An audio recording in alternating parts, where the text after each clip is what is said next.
Good morning students. आज का chapter है the sentence. Look at the following group of words. नीचे दिए गए शब्दों के समूह को देखें। Helping his is he not me. Food have I taken. Do this sentence make any sense. क्या ये दोनों वाक्य कोई सेंस दे रहे हैं, कोई अर्थ दे रहे हैं? अगर हमें इसका प्रोनाउंसिएशन हिंदी में करें तो नहीं दे रहे। No, they are only meaningless groups of words that are not in the correct order. यानी ये सिर्फ वे शब्द हैं जो अर्थहीन हैं, बिल्कुल अपना सेंस बिल्कुल भी नहीं दे रहे, और वे भी करेक्ट ऑर्डर के अंदर नहीं है, सही क्रम में नहीं है। Now look at the following examples. अब नीचे दिए गए एग्जाम्पल्स को देखेंगे हम। He is not helping me. वह मेरी मदद नहीं कर रहा। I have taken food. मैं खाना खा चुका हूँ। तो दोनों सेंटेंस क्या हैं, अपना अर्थ पूर्ण रूप से दे रहे। These two groups of words are in the correct order and they make sense. जो दोनों सेंटेंस हैं वो अपने करेक्ट ऑर्डर के अंदर है और अपना सेंस पूर्ण रूप से दे रहे, कंप्लीट सेंस दे रहे। Not when we want to express our thoughts we use a group of words. जब कभी भी हम हमारे थॉट्स, विचार आदि को एक्सप्रेस करेंगे, लोगों के सामने लाएंगे, तो हमें उसकी जरूरत क्या करेगी, किस चीज़ की जरूरत होगी? सेंटेंस की जरूरत होगी, वाक्य की जरूरत होगी, वर्ड्स की जरूरत होगी।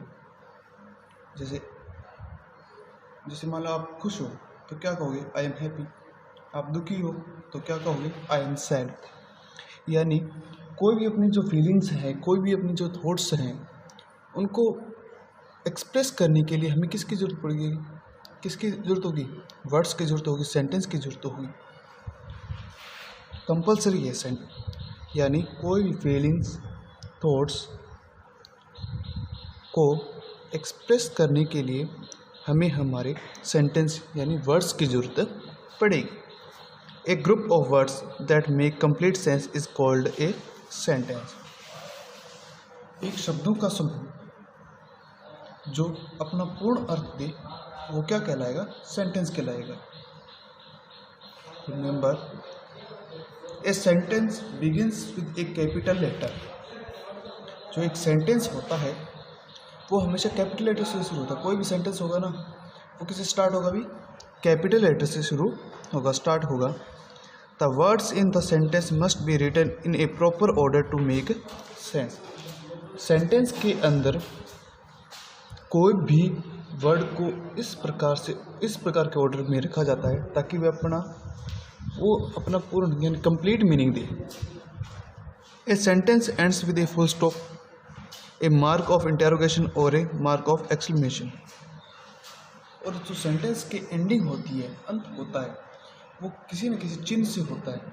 जैसे अपने नॉर्मली पढ़ते हैं, क्या किसी न किसी मार्क से होगा। नॉर्मली कौन सा होता है? फुल स्टॉप होता है, इंटेरोगेटिव मार्क होता है, एक्सक्लेमेशन मार्क होता है। A sentence has its oven verb. और एक सेंटेंस की खुद की क्रिया होती है, यानी खुद की वर्ब होती है। यानी जैसे Ram playing the cricket, Ram is playing the cricket. तो राम क्या कर रहा है? खेल रहा है। तो उसका खुद का काम है क्या? खेलना। Ram is eating food, Ram is writing a letter. Kinds of sentence. There are 4 principal kinds of sentence.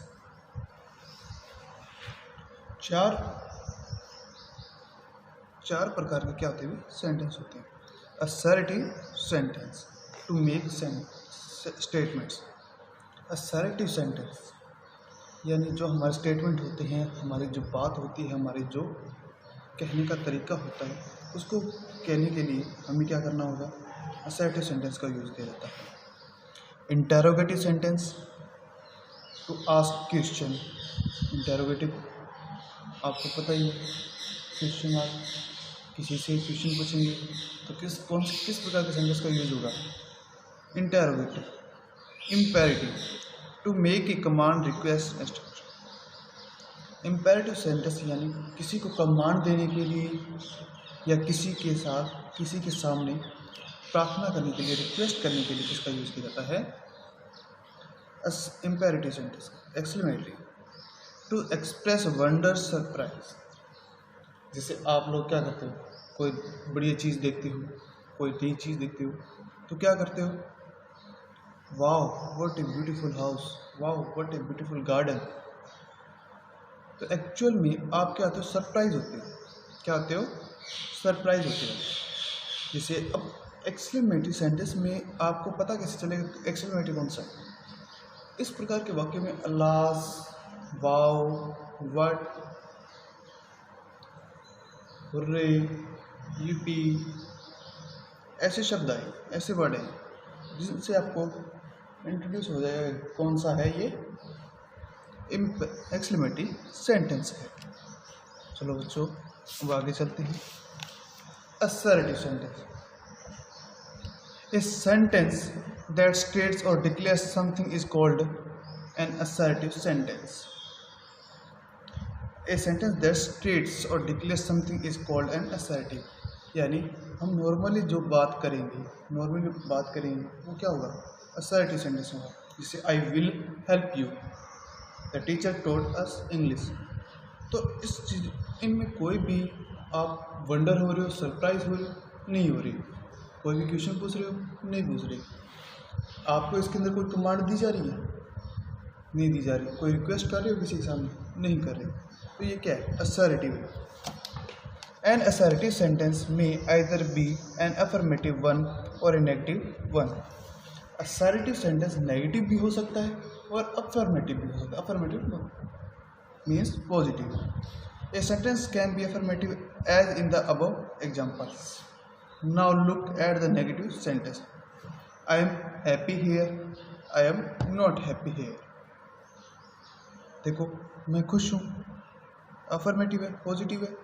I am not happy here, मैं यहाँ खुश नहीं हूँ, नेगेटिव हो गया।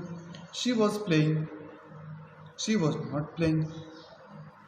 इट मीन्स किसी सेंटेंस में any sentence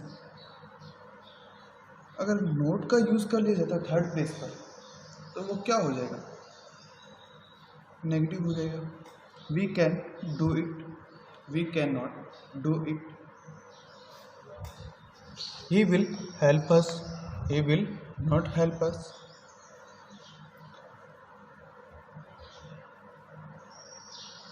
Generally, only not is added after the first helping verb to make a sentence negative. यानी जो नोट होता है वो HV हेल्पिंग वर्ब के बाद में लगाया जाता है, आफ्टर द हेल्पिंग वर्ब। मैंने आपको बताया थर्ड प्लेस पे, फर्स्ट प्लेस पे सब्जेक्ट, सेकंड प्लेस HV और third place not. We follow the pattern to make sentence negative when there is no helping verb. अब कई बार जैसे मान लो अफर्मेटिव सेंटेंस में हमारे पास HV नहीं होगी, हम क्या करेंगे? नेगेटिव कैसे बनाएंगे? उसके कुछ पैटर्न है। We use do not with the first form of the verb as in the first example. We use does not the first form of the verb plus SES as in the second example. जैसे देखो I like mangoes, इसमें कोई भी आपको HV नहीं दे रखी। याद रखना बच्चों, हमेशा प्लूरल फॉर्म और आई के साथ डू का यूज किया जाता है और सेकंड पर्सन और थर्ड पर्सन के साथ हमें किसका यूज करना होता है? डज का यूज करना होता है। ठीक है, okay. I like mangoes, I do not like mangoes. She works hard, she does not work hard. अब आप पूछोगे sir first person, second person और थर्ड पर्सन क्या होगा। आप बोल रहे हो, आप क्या हो, फर्स्ट पर्सन हो। अगर आप किसी के साथ बात कर रहे हो, जैसे मैं आपके साथ बात करूं, आप क्या हो, सेकंड पर्सन। और किसी थर्ड पर्सन यानी किसी व्यक्ति के, तीसरे व्यक्ति के बारे में बात कर रहे हैं, तो वो क्या हो जाएगा, थर्ड पर्सन हो जाएगा। एक्सरसाइज आपको मिल जाएगी। ये तो था असर्टिव सेंटेंस बच्चों।